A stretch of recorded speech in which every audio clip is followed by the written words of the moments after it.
to the Horse Racing Show. I'm Kenny Rice. What a week it has been in horse racing. The sport should be glad that Maximum Security did not win the Kentucky Derby. Imagine all the attention the sport would be getting then, as if it hasn't gotten enough this week with 27 indictments against individuals who are accused of, among other things, illegal medication. It is a very complicated conspiracy involving making illegal drugs, labeling them incorrect, sneaking them by officials, and giving them to trainers to put into horses. Yes, it sounds like a Martin Scorsese movie. Someday it might be made into one. What it is tantamount to is the doping situation that happened not that long ago with Lance Armstrong and the Tour de France. There is case after case after case. It involves primarily two trainers, several veterinarians, and even those that are accused now of making this illegal designer drug that is so hard to find that one of those accused, trainer Jason Service, who trains Maximum Security, or at least who did train Maximum Security, had over 1,000 horses in a 2-year period pass every post-race drug test, every one of them. But it would show the indication, at least right now, that that does not clean him out at all. He cannot wash his hands of this situation because the indictments continue to mount up against him, which leads to this question. It wasn't horse racing that policed its own. It was the feds that got involved. It was the FBI that got involved, and they're the ones that found out this problem. They're the ones that brought it to the forefront. There's always whispers around the racetrack when someone who's been hitting 12 home runs a year suddenly hit 50, but no one took any action. Now we have found out that this designer drug or drugs could not be found out. They passed all the screening. What's going to happen next as this case continues to unfold? We're going to talk to two people I respect greatly. They are close friends of mine, colleagues at NBC Horse Racing, Laffit Pincay III and Randy Moss. They will join us to break this down in what certainly has been a terrible week. And with that comes all the standard press releases from all the outlets in horse racing. We're so sorry to hear this. Racing needs to clean itself up. Racing needs to do this. This can't be going on anymore in racing. But a lot of people look the other way for at least a couple of years, maybe longer. Drug tests that some people were skeptical of, they kept passing them. How come? Because they didn't know even what they were looking for. And that is the state of horse racing. Maybe it can be cleaned up. Maybe this will be the smack in the face, more like a knockout punch. They'll get up, stagger around, and try to get it worked out. As it is right now, Maximum Security is out of the barn of Jason Service.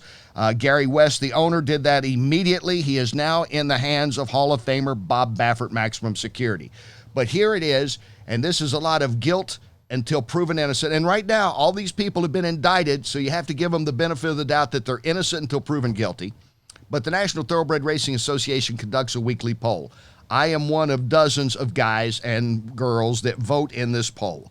And they sent this out. Do you want to change your vote? You can this week about Maximum Security because he won the richest race in the world in the Middle East, but just days ago.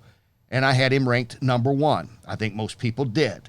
So I'm still keeping him number one, innocent until proven guilty at the hands of his accused trainer, Jason Service. He and Jorge Navarro are the two biggest names among trainers. But that got the interest, obviously, of the horse racing industry and of some fans. But again, had it been the Kentucky Derby winner of a year ago, everyone would be on this. It'd be national news. It's already made national news, but not to the extent it would be.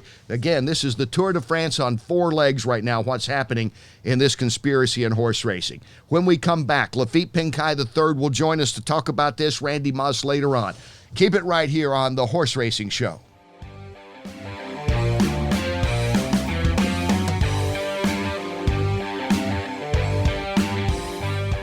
Welcome back to the Horse Racing Show. I'm Kenny Rice. Thank you for tuning in. As we talked about, it has been one crazy week for horse racing, the kind of week that horse racing wishes was not around, but it did happen. It's going to stay in the news, certainly in the industry news, for who knows how long. Joining me now is a great friend of mine. I have great respect for his insight into anything about horse racing. Laffit Pincay III, my friend and colleague from NBC Sports. Welcome in, Laffit. Kenny, how are you, my friend? I'm good. I was going to say, I think we both, especially you, we've got some knowledge about this sport, but we're talking designer drug enhancers, a drug that's called Monkey, apparently, that's a blood-building device, things that I'd never even heard of. in many years of covering this sport. And yeah, yesterday felt like Black Monday. Kenny, you have, worldwide global panic with the COVID-19 pandemic. Yeah. The bottom falling out of the stock market. And in horse racing, you wake up to federal raids, arrests, indictments. Incriminating evidence is an understatement, and some of it just vile. The mainstream narrative that follows, which is understandable. To be completely honest, horse racing probably benefiting from everything else that's happening in the world right now. It's not getting the coverage it would otherwise. That is what it is. But probably needs to happen, Kenny. If horse racing is going to change, the process isn't going to be easy. It's not going to be pretty. There are going to be growing pains, and maybe we'll look back at yesterday as the first step in this much needed, necessary cleansing.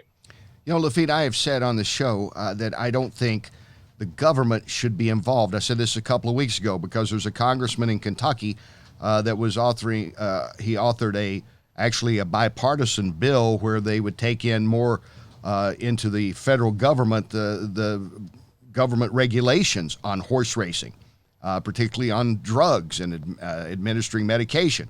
Now I'm more inclined to lean that way, considering this is not a case of, sadly, horse racing didn't police its own, even with maybe some whispers and innuendos of a couple of individuals over the last few years. It was the federal government. I don't know if the FBI didn't have wiretaps on some tip they got. I don't know if this thing would have surfaced anytime soon. That's the confidence that those of us in the industry, the fans that support the game, the people that are betting on the racing, wanting to feel like everything is on the up and up. Is there the confidence that we can police ourselves as an industry? It doesn't feel that way, especially when every jurisdiction, it seems like all the different racetracks under different banners and ownership they're almost like on separate islands. And it goes back to a conversation that it's been a very popular topic. You and I have discussed it off the record, the need for a central governing body with a uniform set of rules. I don't think you have to be a horseman to understand that how much that would help in terms of organization, horseman trainer, not having any questions about what's legal in this state, what's acceptable at that racetrack, what can I do in this jurisdiction. There wouldn't be any confusion, or you could blame confusion, not understanding the rules, on a mistake or a violation that might be made. If ever that it's been more clear that we need a central governing body, it's now. In an industry, in a sport that's in, between everything that happened last year, and now this, it seems more clear than ever that you do need that one central governing body. Speaking with Laffit Pincay III, you can see him on NBC and on Fox. He's Mr. Horse Racing. He's everywhere. And, we're speaking, what really amazed me is that Jason Service, who's one of the 27 indicted here, and was the trainer before he went to Baffert's Barn of Maximum Security, who's the star horse of this season so far, and was the 3-year-old champ of 19. He had over 1,000 horses that were tested within a couple of year period. Now, this is not to absolve him with all the mounting evidence, but let's say innocent till proven guilty. But 1,000 horses go through these post-race tests, including Maximum Security. They find nothing, which shows that, this enhancing drug, this designer drug that's being created, they didn't even know how to look for it. I mean, that's a little troubling to me. I know they'll say we only look for certain drugs. If it doesn't pop up, it doesn't pop up. But some of the minutia they can find, but not even a trace of this, Laffit. It's fascinating how elaborate this is. I mean, this is Walter White cooking it up in the desert. Yeah, there is a Breaking Bad undertone to all of it, and it always does feel like The robbers are two steps ahead of the cops. Yeah. And it's when there is that type of technology and the ability to mask performance enhancing agents, performance enhancing drugs.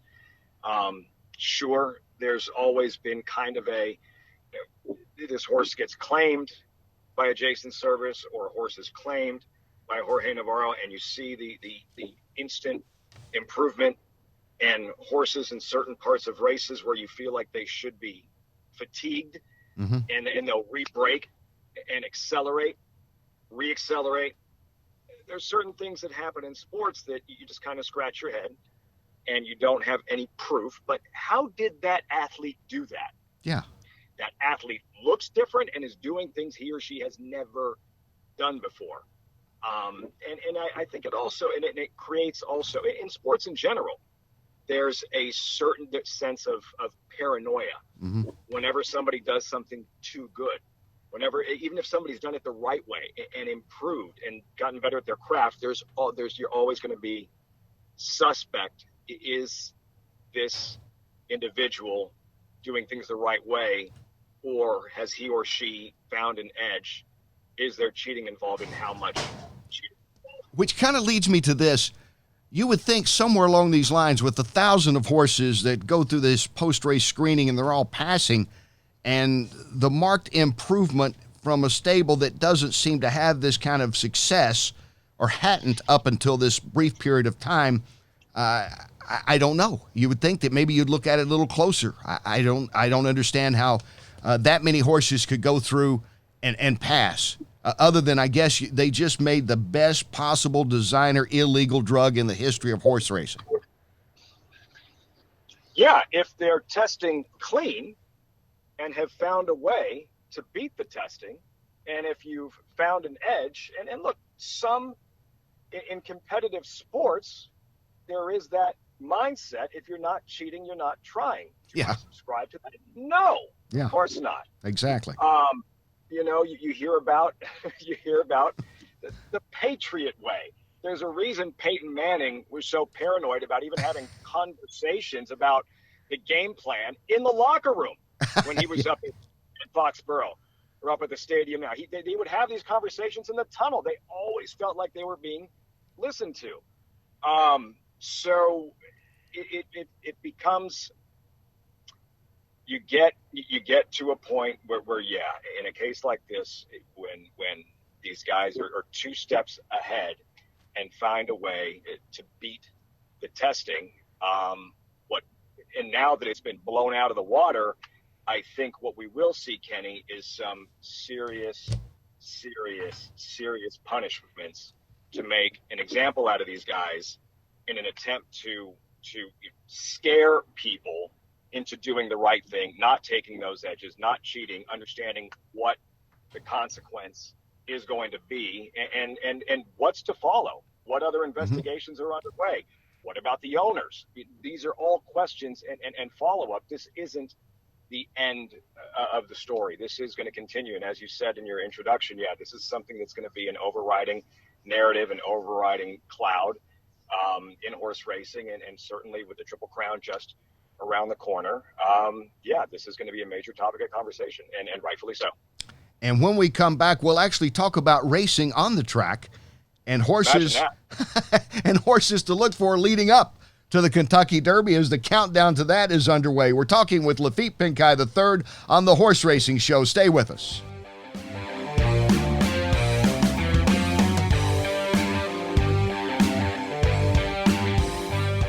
And welcome back. I'm Kenny Rice. Thanks for listening today to the Horse Racing Show. What a week it has been.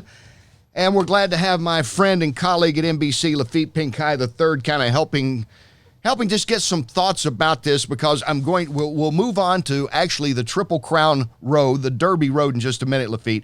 But one thing I hope horse racing doesn't do is just keep sending out all these, we hate to hear this, we want the sport to get clean. It's really time for action. It's that person said, I love you, I love you, I love you. Well, show me that you love me. And that's what horse racing needs to do, I think, right now, immediately. Yes. Well, if it's, as we discussed earlier, we're not, the feds are involved, right? This was a federal raid. I think that if we can't police ourselves, someone else is going to help us do it in that regard. And I think you're put in a position as an industry when you look around and things are dire. And I know it's always been a problem in horse racing. We're not great about working with one another. It feels like there's a lot of infighting throughout the industry. You'd like to hope that maybe we take, you look at the positive and we take a step towards banding together, having more conversations, having more cooperation, and going back to that idea of somehow some sort of central governing body. I think more so than ever, maybe if you could get everybody in the same room to get along and to understand, look at the macro versus the micro, and understand that if this sport is going to survive, I don't know exactly what those changes need to be, but changes need to be made, and we all need to be on the same page, on the same team. What kind of page can we get on with this Derby? Coming into this 2-year-old to 3-year-old season last year with Storm the Court, the big long shot that wins, the Breeders' Cup Juvenile with Dennis Moment that stumbles out of the gate, with Maxfield getting injured. You came into this year not getting the sense of those big horses who to get excited about, but now a few are stepping forward, and coincidentally, a lot of them seem to be coming from a guy named Baffert's Barn out there. Once again, Bob Baffert with an embarrassment of riches. I'll take Baffert. You can have everybody else. Yeah, Baffert and the field could be a good bet, couldn't it? Man, it feels like Tiz the Law and Baffert. Yeah. Tiz the Law, whose Champagne was the most impressive performance by a 2-year-old that I saw in 2019. His win in the Holy Bull, very good, only flattered by the fact that Ete Indien, the horse that was second in the Holy Bull, came back and wired the field from a 10 post at Gulfstream in the Fountain of Youth. Not easily done. But Baffert, aside from Tiz the Law, we have a very similar conversation. Up until last year with the Patriots, it almost felt like when you're discussing the playoffs in the NFL, the Patriots were going to probably host an AFC title game, and most likely they would wind up in the Super Bowl. Right. It's not a question of whether or not Baffert's going to be involved in the Derby. It's how good his horses are, how many he's going to have there. Authentic's undefeated. I heard Baffert on a radio show yesterday describing him as special. He doesn't throw around those types of words. He has high praise for Authentic, especially as he's gotten his act together. He wasn't, you didn't see the goofy Authentic from the Sham. 1,000 Words, it sounds like he needs some tinkering. Nadal, we'll see in the Rebel. He doesn't seem like there's any real rush with Charlatan. Yeah. Azul Coast, we'll see. 8 Rings is training well, but yeah, it's he is you run out of superlatives to describe the potency that Baffert displays every year in terms of his volume and talent of developing 3-year-olds as we get closer to the Derby. You mentioned him, and it'll be interesting about Tiz the Law with Barkley Tagg back on the scene. Here's a guy that doesn't just pop up on the Triple Crown. Obviously, funny side was his moment that won the Derby and the Preakness in 2003, and here he's back with certainly his best horse since then. High school buddies, Sakatoga. And they're the same connection deals again. That's such a cool story. And I'm sure that when that was all said and done and these guys get together and they talk about 2003 and Funny Side winning the Derby and the Preakness and a Triple Crown bid, we have that, they have that experience together, but it'll probably never happen again, right? And here we are in 2020, and it's the same guys with this incredible horseman in Barkley Tagg, who's so well respected and has already proven that he can win a classic, 2 of them, and back with Tiz the Law he is incredibly talented, and can't wait to see what he brings to the Florida Derby. It's the same pattern, by the way, as Barbaro, back when we thought that was pure insanity. Barbaro won the Holy Bull, skipped the Fountain of Youth, won the Florida Derby, and then 5 weeks off until the Kentucky Derby. And this is back in 2006, and we're saying Michael Matz is nuts. Yeah. Why is he skipping the prep? Why is he going if he's skipping the Fountain of Youth, something has to be wrong with the horse, right? Why is he skipping the prep? And then that's when the Florida Derby was moved to 5 weeks out as a final major. The Florida Derby wasn't always a final major. You'd go from the Florida Derby, which was about 6-7 weeks out, right, to the Wood or the Bluegrass. Then they moved it to 5 weeks. This is no man's land because you can't fit in another prep. and 35 days is too much. You can't possibly win the Derby off of a 35-day layoff.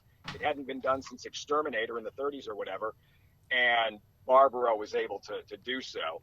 Now the Florida Derby has become like the golden prep for Kentucky Derby winners.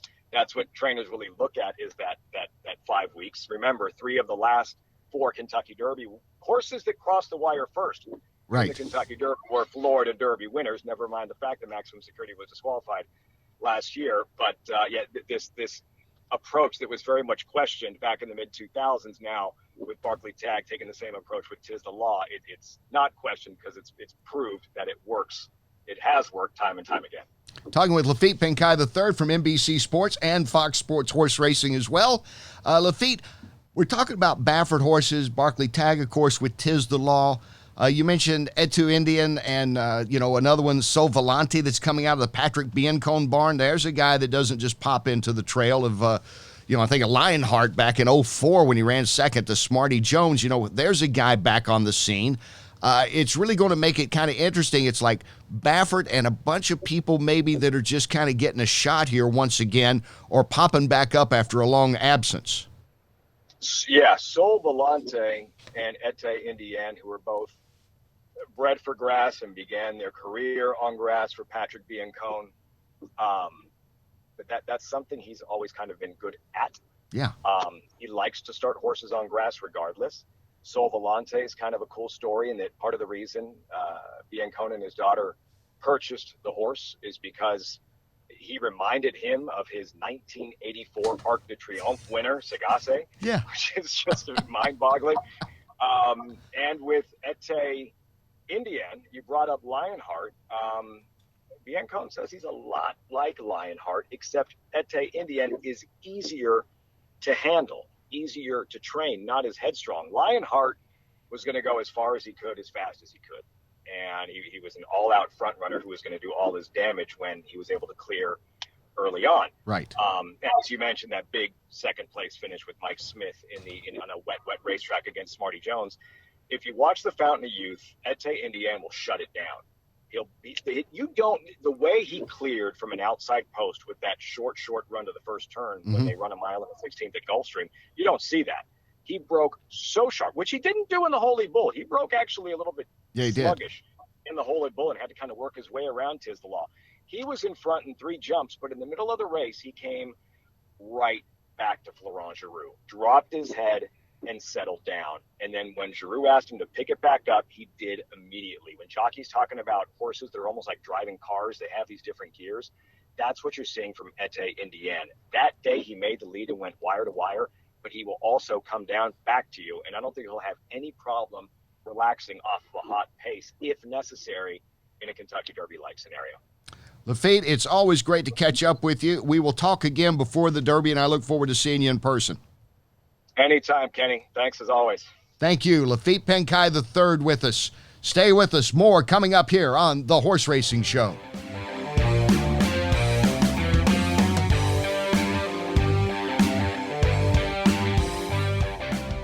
Welcome back to The Horse Racing Show. I'm Kenny Rice. Thank you for tuning in again this week.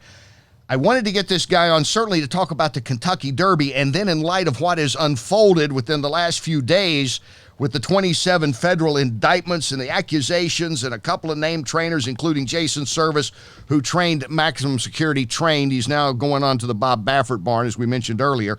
I said, I got to get this guy on because I don't know of anybody more respected in the business. And to be quite honest, our friendship aside, I would make him commissioner of the sport. He has a clear head. He is unbiased. He has opinions. He is Randy Moss from NBC Sports. Randy, thanks for being on. Kenny, that's so nice of you, the intro there. I appreciate that. What an amazing last couple of days, huh? People have asked me, Randy, well, what do you compare it to, the NCAA investigation? I said, here's exactly, in my opinion, it's the Tour de France on 4 legs. The only thing I could think of is the extensive doping that went on during the whole Lance Armstrong era. And now to have, the most famous horse certainly in not just in horse racing, but people at least know who Maximum Security is, and to have his trainer indicted and to have these drug-enhancing drugs that nobody could even test for, and services passing all these tests, and now maybe he had this brand of drug nobody knows about. I don't know if there's ever been anything like this in horse racing. No, I don't think there has, Kenny. I mean, look, I know people out there are saying, and I understand it totally, what a black eye this gives horse racing. And it does give horse racing a black eye. There's no doubt about it. But when you look at it from another perspective, anybody who has been intimately involved with thoroughbred racing, from breeders, owners, trainers, jockeys, horse players, handicappers, all know or have very strongly suspected that the sport had a problem with certain trainers using illicit drugs. Even the Jockey Club has now, in the aftermath of this, come out and said that that they had actually started contracting with an investigative company to try to get to the bottom of their suspicions of illegal medications being used in racing. I mean, we all know that every sport in which a lot of money is at stake, like cycling, look at the baseball PEDs, right, and the steroid era, it is going to have issues like this. And the problem with thoroughbred racing is that it's so fragmented in terms of its leadership, every state having its own individual rules, nobody having really enough money to throw at this problem from an investigative point of view, that it's actually a good thing that the FBI has gotten to the bottom of this and has at least exposed this part of it. I think only good can come out of it going forward. And maybe we'll get some more names come out of guys that have been doing something like this. And if so, throw the book at them. And Randy, I have a feeling there will be names, because the FBI didn't suddenly decide to put wiretaps on certain people. Someone along the line was getting cut out of money or not getting a share of the money they thought they were going to get in this whole elaborate illegal scheme. And I have a feeling that, somebody else is going to be singing, well, I'm not the only guy that was doing this. Exactly. I mean, we've already had this conversation, me and Jerry Bailey and some other friends of mine that were on the phone yesterday about this. When the feds start putting the squeeze on some of these guys, they're going to sing, and they're going to bring in some other names of guys that received these illegal medications, and we'll see what happens then. I mean, you don't, obviously you want to be fair, and we're in America. You're innocent until proven guilty. As damning as the indictment was, and the phone conversations and things like that, from the indictment, they certainly appear to be guilty, but right. We'll see what the ultimate outcome of this is. But there's one thing that's really beyond a shadow of a doubt, and that is that everybody in the sport who really follows it closely, especially the handicappers and the bettors, have had suspicions about Jason Service and Jorge Navarro. Yeah. For quite a while now. I mean, when you have a horse that is trained by a reputable trainer, and maybe even a Hall of Fame trainer, and a horse has established form, 10, 15 races, and then suddenly he changes trainers, and literally overnight, the horse improves 5, 6, 7, 8 lengths. Yeah. Okay? That can happen. We've seen it happen. Right. It can, a trainer can, change equipment, can change racing surfaces from dirt to turf, can, maybe find some physical problem that the other trainer, even a good trainer, didn't find. Yeah. And you can see it happen a time or two or three. When it happens dozens of times with the same trainers, that's when the red flags start coming up. And that's what horse players have been complaining about for a long time with these guys and some others whose names I won't mention, but we'll see if they pop up in these investigations also. We'll see what happens with this, but I'm glad that the FBI is involved. And you know what this does do, Kenny?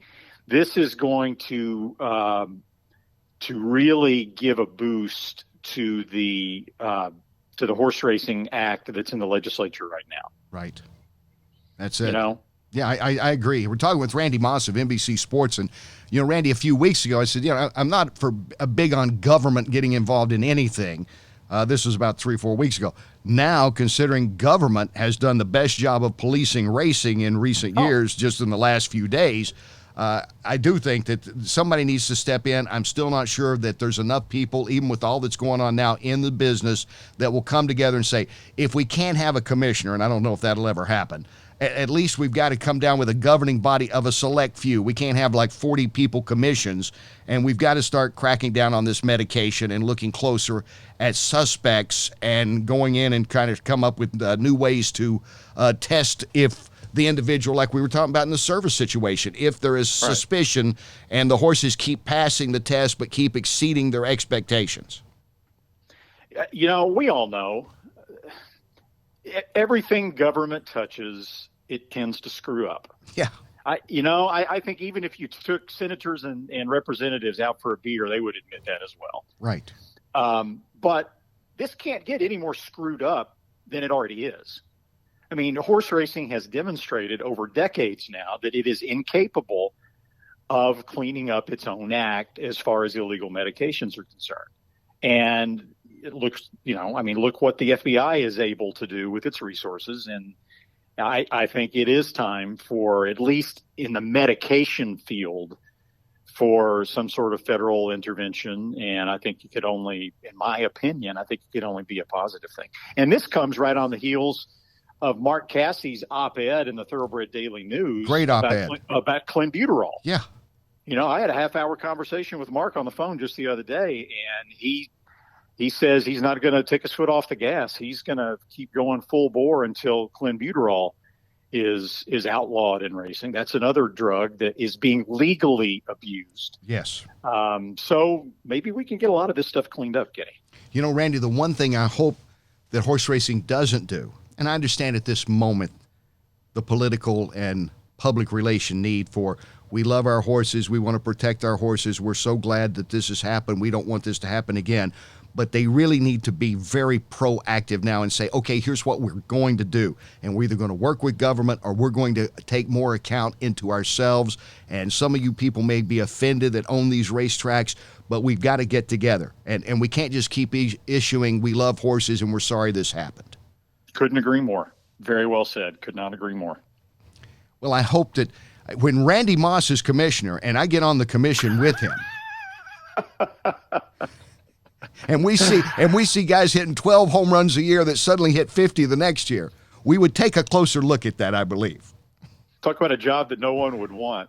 Commissioner of Thoroughbred Racing. It would be, everybody would be saying, oh, no, don't come around. Well, if you had some power, then and you could actually do something. Well, that's the key, isn't it? To have a positive impact. Yeah, they don't need a name. They need, that's right. They can't be any more paper tigers out there. We've had too many. Exactly. Well, there's actually a race coming up called the Kentucky Derby, I've noticed. And and when we come back, we're going to take a look at some of the horses that's on Randy's radar right now. Maybe some of the obvious ones out of the Baffert barn. Maybe some that we're not aware of. Stay with us. You're listening to The Horse Racing Show.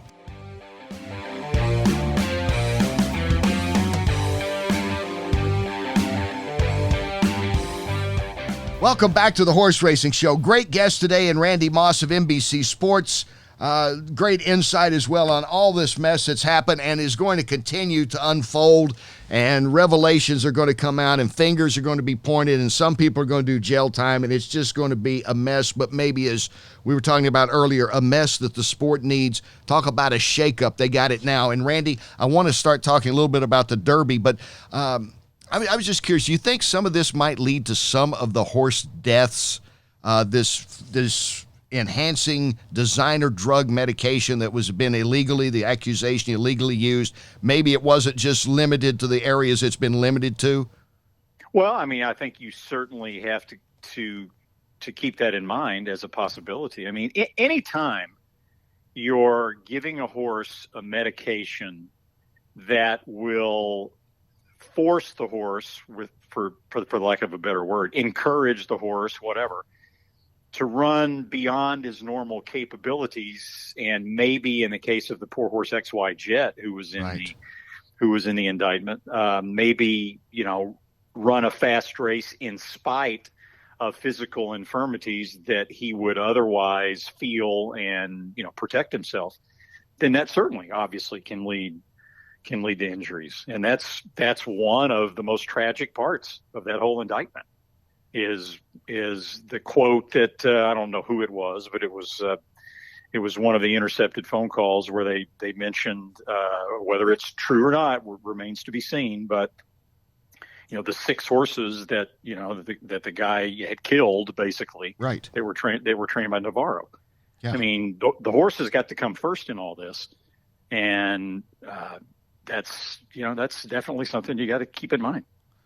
Well, it's craziness that continues to go on. By the way, one of the manufacturers of all these drugs that were mislabeled on purpose, the intentional use of the designer drugs, it's actually about 3 miles from where we do this studio in central Kentucky. That was one of them. That was one of them that was raided by the FBI on Monday of this week. Surprisingly, they wouldn't let us do the show from there this week, Randy. But yeah, not to make light of it, but that's how bizarre it is. This was a firm that apparently nobody knew a whole lot about, was pretty much under the radar, took care of animals, was respected, and they have been part of this indictment, and a lot of their records have been seized. And like I said, this is going to be a Martin Scorsese movie. I just hope that they will use us maybe in a bit role somewhere when it goes to the screen. Let's just hope they get to the bottom of it all. Yeah, I do too. Okay, let's weed these people out. Yeah, definitely. There's so many good things about the sport, and 90% of the people I've ever been around the sport are such good people that I do hope this is worked out. What I'd like to work out now is who's going to win the Derby. Just tell me, give me the triple, and that's all we need. Well, right now, as we sit here in mid-March, I mean, when I always tell people, oh, man, there's still a long way to go, and they're like, yeah, long way to go. You only got 2 months. It's not even 2 months. You got a month and a half. It's mid-March. What are you talking about? But we've still got, obviously, some of these big prep races left. A lot of these all the major prep races left to run.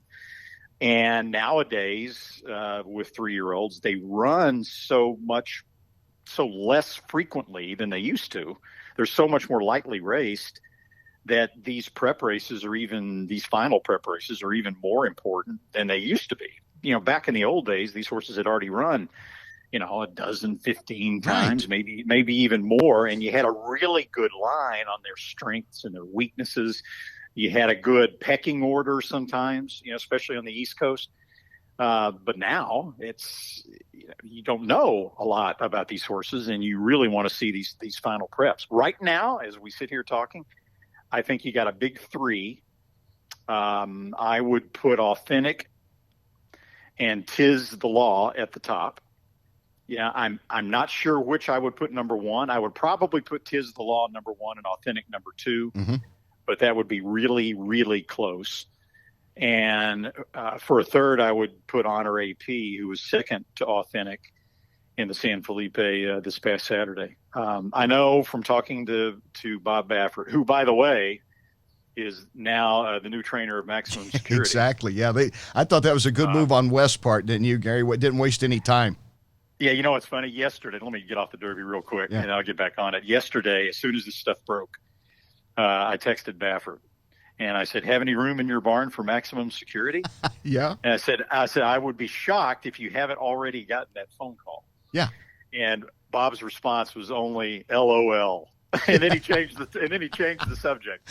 Yeah. So I knew then that I had, that he had probably heard from Gary West already. And so anyway, so Baffert in as part of that text conversation, he had told me this before, is very high on Authentic. Yeah. Maybe not as high as he was on American Pharaoh and Justify, but not that far behind. And he thinks Authentic will have no problem settling just off the pace when he needs to. He's been nothing but a front runner so far. But he said he doesn't see that as being a problem at all. And, he thinks the horse is just tremendously talented. And when we saw Tis the Law win the Holy Bull Yeah. last time out for Barclay Tagg and the whole yellow school bus bunch of Jack Knowlton. I thought he was visually extremely impressive, and he also ran very fast against the clock on speed figures and such. I don't know what happened to him at Churchill and the Kentucky Jockey Club, if it was the off track, if it was being down inside of horses. I don't know. Who knows what happened to him that day, but he rebounded in a big way in the Holy Bull, and I'm looking forward to see him run in the Florida Derby. And Honor AP, the third horse that I mentioned, he had a bruised foot earlier in the year that cost him some training time, cost him an earlier prep race. So his race in the San Felipe was his first race of the year. And Mike Smith said that, they expected the horse to need the race, to be just a little bit short, and to really move forward in his next start, which would be the Santa Anita Derby. Big, beautiful, well-bred horse of John Sheriff's. So it'll be interesting to see how Honor AP stacks up against Authentic the next time they run against each other. Right behind those, I would probably put Nadal. Bob Baffert's right now, I would say, number 2, 3-year-old. He's 2 for 2. He'll run in the Rebel at Oaklawn next weekend in his next start. And, he's got all the potential in the world, but he's very inexperienced. He hasn't done it yet against top horses going 2 turns. So the Rebel will be a very, very telling race for him. And you know what I always look forward to, in addition to seeing you and catching up with Jerry and Laffit and all these, is, there are going to be some stories in there this year that are going to be surprise stories to some people, get reacquainted stories like Barclay Tagg, like Patrick Biancone is on the scene. That I don't know if people remember him from, Lionheart in 2004.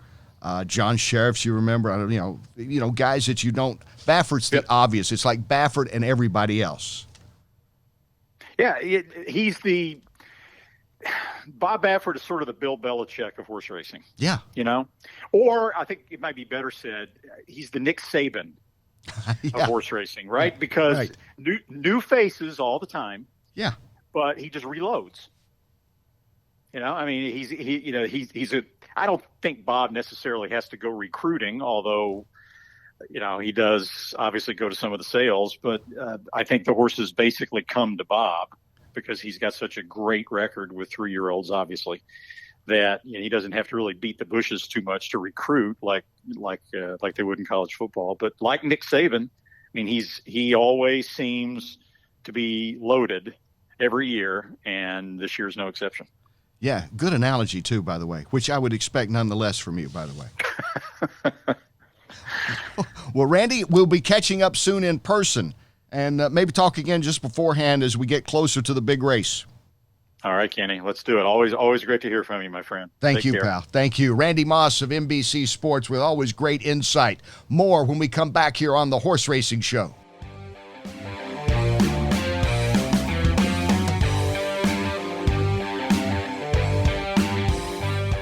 Welcome back. I'm Kenny Rice. Thank you for tuning in again this week. Thanks to my dear friends for their insight onto all that has happened in this mess of 27 federal indictments that happened this week involving trainers, veterinarians, even those that manufacture and have illegally marked certain medications so refined that they could not be discovered in standard drug tests. That is what has gone on this week in horse racing. That and maximum security is no longer with Jason Service, one of the accused in this. He is now at the barn of Hall of Famer Bob Baffert. And thanks to Laffit Pincay III and Randy Moss of NBC Sports for giving us their insight. I think basically the consensus is this might turn out to be a good thing for racing. It may shake them up enough where they realize they have to start taking care of things. They can't send out nice press releases and everybody can't tell us how much they love horses and care about horses. They need to show. And when there's suspect going on, when somebody is out there winning at a clip that normally they wouldn't be winning at,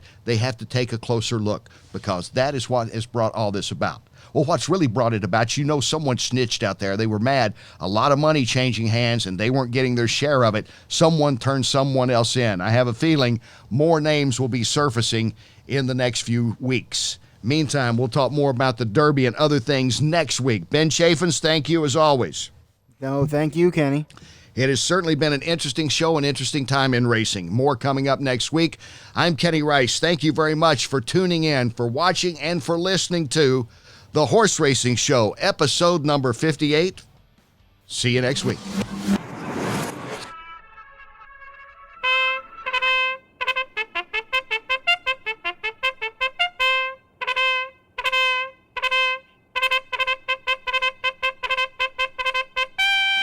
Wow.